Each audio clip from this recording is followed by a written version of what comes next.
सुबह के 11 बजे थे। शहर के सबसे बड़े बैंक में एक सादा लिबास पहने बुजुर्ग शख्स जिसके हाथ में एक पुराना लिफाफा था अंदर दाखिल हुआ। जैसे ही वो बैंक में दाखिल हुए, अंदर मौजूद तमाम गाहक और बैंक के अमले उन्हें अजीब नजरों से देखने लगे। इन बुजुर्ग का नाम चरणदास था।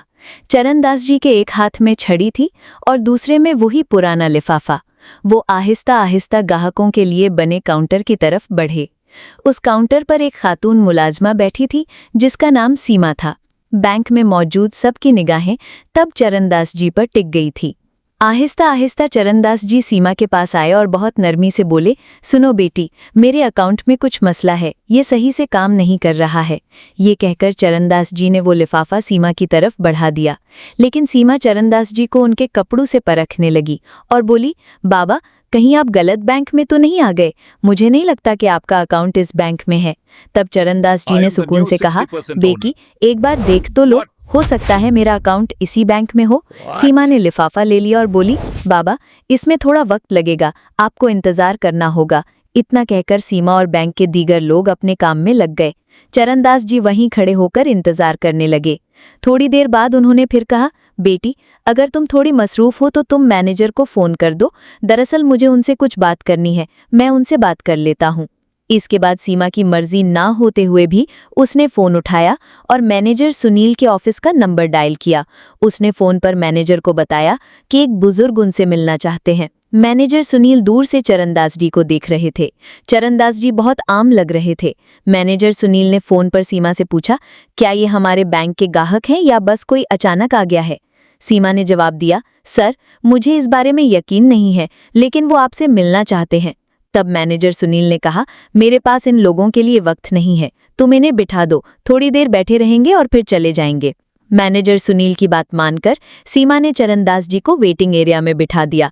उसने कहा, बाबा, आप वहां बैठिए, थोड़ी देर बाद मैनेजर साहब फारिग होंगे, तब वो आपसे मिलेंगे। चरणदास जी थोड़ा चलकर वेटिंग एरिया की तरफ गए और कोने की एक कुर्सी पर बैठ गए। सभी लोग अब भी चरणदास जी को देख रहे थे, क्योंकि यहाँ जितने भी क्लाइंट आते थे वो सब सूट बूट पहनते थे और चरणदास जी सादा लिबास में थे। उन्हें देखकर ऐसा नहीं लग रहा था कि उनका कोई अकाउंट इस बैंक में है, क्योंकि इस बैंक में सिर्फ अमीर लोगों के ही अकाउंट्स होते हैं। इसलिए चरणदास जी सबकी निगाहों का शिकार हो गए थे और सब लोग उन्हें घूर घूर के देख रहे थे और उनके बारे में तरह तरह की बातें बना रहे थे। ये बातें चरणदास जी भी सुन सकते थे, लेकिन उन्होंने इन सब को नज़रअंदाज कर दिया और अपनी बारी का इंतजार करते रहे। वो सोच रहे थे कि थोड़ी देर में मैनेजर आएगा और मैं उनसे बात करूंगा। बैंक के अंदर एक और छोटे ओहदे पर काम करने वाला मुलाजिम था जिसका नाम अमित था। अमित तब बाहर ही था और जैसे ही वो बैंक के अंदर आया, उसने देखा कि एक बुजुर्ग शख्स इंतजार वाले हिस्से में बैठा है जिसकी तरफ सब देख रहे हैं और उसके बारे में तरह तरह की बातें कर रहे हैं। कोई उसे भिखारी कह रहा था, कोई कह रहा था कि इसका इस बैंक में कोई अकाउंट नहीं हो सकता और ये यहाँ कैसे आ गया है, ऐसे लोगों को यहाँ क्यों बिठाया गया है। इनके बारे में ऐसी बातें चल रही थीं। अमित ने सब बातें सुन ली। फिर अमित सीधा चरणदास जी के पास गया और बहुत एहतराम के साथ उनसे पूछने लगा, बाबा, आप यहाँ क्यों आए हैं और आपका क्या काम है? अमित को ये सब बहुत बुरा लग रहा था। वो बुजुर्ग की हालत देखकर थोड़ा फिक्रमंद हो गया था और इसीलिए उनसे पूछने गया था। चरणदास जी ने अमित से कहा, मुझे मैनेजर से मिलना है और उनसे मुझे कुछ काम है। ये सुनकर अमित ने कहा, ठीक है बाबा, आप यहाँ बैठिए, मैं अभी मैनेजर से बात करके आता हूँ। इसके बाद अमित मैनेजर सुनील के केबिन में गया और उस बुजुर्ग के बारे में बताया, लेकिन मैनेजर सुनील को पहले से ही उस बुजुर्ग के बारे में पता था और उन्होंने कहा, मैं जानता हूँ, मैंने ही उसे वहां बिठाया है, थोड़ी देर बैठा रहेगा और फिर चला जाएगा। फिर मैनेजर सुनील ने अमित को किसी और काम के बारे में बताया और कहा कि तुम अपना काम करो और तुम्हें इस बारे में सर खपाने की ज़रूरत नहीं है। अब अमित दूसरे काम में लग गया और धीरे धीरे उस बुजुर्ग को वहां बैठे लगभग 1 घंटा हो गया। 1 घंटे तक बुजुर्ग शख्स सब्र करते रहे, लेकिन उसके बाद वो इसे बर्दाश्त नहीं कर पाए। वो खड़े हुए और मैनेजर सुनील के केबिन की तरफ बढ़ने लगे। जैसे ही वो मैनेजर के केबिन की तरफ बढ़े, मैनेजर ने देखा कि बुजुर्ग उनके पास आ रहे हैं। तब वो जल्दी से केबिन से बाहर आए और बुजुर्ग के सामने खड़े होकर गर्व से पूछा, हाँ बाबा, बताइए, आपकी क्या परेशानी है? चरणदास जी ने लिफाफा आगे बढ़ाते हुए कहा, बेटा ये देखो, मेरे बैंक अकाउंट की डिटेल्स इसमें हैं और मेरे अकाउंट से कोई लेन देन नहीं हो रहा है। तुम देखकर बताओ तो इसमें क्या मसला हो सकता है। ये सुनकर मैनेजर सुनील ने थोड़ा सोचा और कहा, बाबा, जब किसी बैंक अकाउंट में पैसे नहीं होते हैं तो ऐसा ही होता है। मुझे लगता है कि आपके अकाउंट में पैसा जमा नहीं हुआ है, इसलिए आपके अकाउंट का लेन देन रोक दिया गया है। इसके बाद बुजुर्ग शख्स ने बहुत नरमी से कहा, बेटा, पहले तुम एक बार अकाउंट चेक कर लो, तभी तो मुझे कुछ कहोगे तो अच्छा होगा। ऐसे तुम कैसे कह सकते हो। तब मैनेजर सुनील हंसते हुए बोला, बाबा, ये सालों का अनुभव है, मैंने कई सालों तक ये काम किया है। मैं आप जैसे लोगों के चेहरे देखकर समझ जाता हूँ कि कौन कैसा इंसान है, किसके अकाउंट में कितना पैसा जमा है। लेकिन मुझे आपके अकाउंट में तो कुछ भी नहीं दिख रहा है, इसलिए मैं चाहता हूँ कि आप अब यहाँ से चले जाएं। तमाम ग्राहक आपकी तरफ देख रहे हैं और बैंक के अंदर एक तरह का अजीब माहौल बन रहा है। इसके बाद चरणदास जी ने वो लिफाफा उसके टेबल पर रखकर कहा, ठीक है बेटा, मैं अब जा रहा हूँ, लेकिन तुम इस लिफाफे में जो भी डिटेल्स लिखी हैं एक बार अच्छी तरह से देख लो। ये सब कहकर चरणदास जी वहां से जाने के लिए आगे बढ़ने लगे और गेट के पास पहुंचते ही अचानक मुड़कर बोले, बेटा, तुम्हें ये सब करने के लिए बहुत बुरा अंजाम भुगतना पड़ेगा। तुमने मेरे साथ जो कुछ भी किया वो बिल्कुल भी बर्दाश्त के काबिल नहीं है, इसलिए अब तुम अपनी सजा भुगतने के लिए तैयार हो जाओ। ये सुनकर मैनेजर सुनील थोड़ा घबरा गया, लेकिन फिर वो सोचता है कि ये मुझे क्या सजा दे सकता है, ये मेरे साथ क्या कर सकता है। इसके बाद चरणदास जी कहते हैं, तुम्हें मैनेजर के ओहदे से हटाया जा रहा है और तुम्हारी जगह पर इस बैंक में काम करने वाले अमित को मैनेजर बनाया जा रहा है और तुम्हें फील्ड का काम देखना होगा। ये सुनकर मैनेजर सुनील थोड़ा घबरा जाता है और कहने की कोशिश करता है कि कौन है जो मुझे इस तरह से हटा रहा है। तब चरणदास ने कहा, मुझे इस बैंक का एक तरह का मालिक ही समझो। मैं ही 60% शेयर्स का मालिक हूं और मैं चाहूं तो तुम्हें हटा सकता हूं और तुम्हारी जगह पर इसे बिठा सकता हूं। ये सुनकर बैंक में मौजूद सभी मुलाजिमीन और जो ग्राहक कल भी यहां आए थे और आज भी जो आए थे, सभी हैरान रह गए और चरणदास की तरफ आंखें खोलकर देखने लगे। इसके बाद वो शख्स जो चरणदास के साथ आया था, उसने अपना सूटकेस खोला और एक बैग निकाला जो अमित की तरक्की के बारे में था। उसे एक बैंक मैनेजर बना दिया गया था। इसके बाद उसने एक और खत निकाला और उसे बैंक मैनेजर सुनील को देकर कहा, अगर तुम फील्ड में काम करना चाहते हो तो तुम बेफिक्र होकर कर सकते हो, लेकिन मैनेजर बनकर इस बैंक में नहीं रह सकते।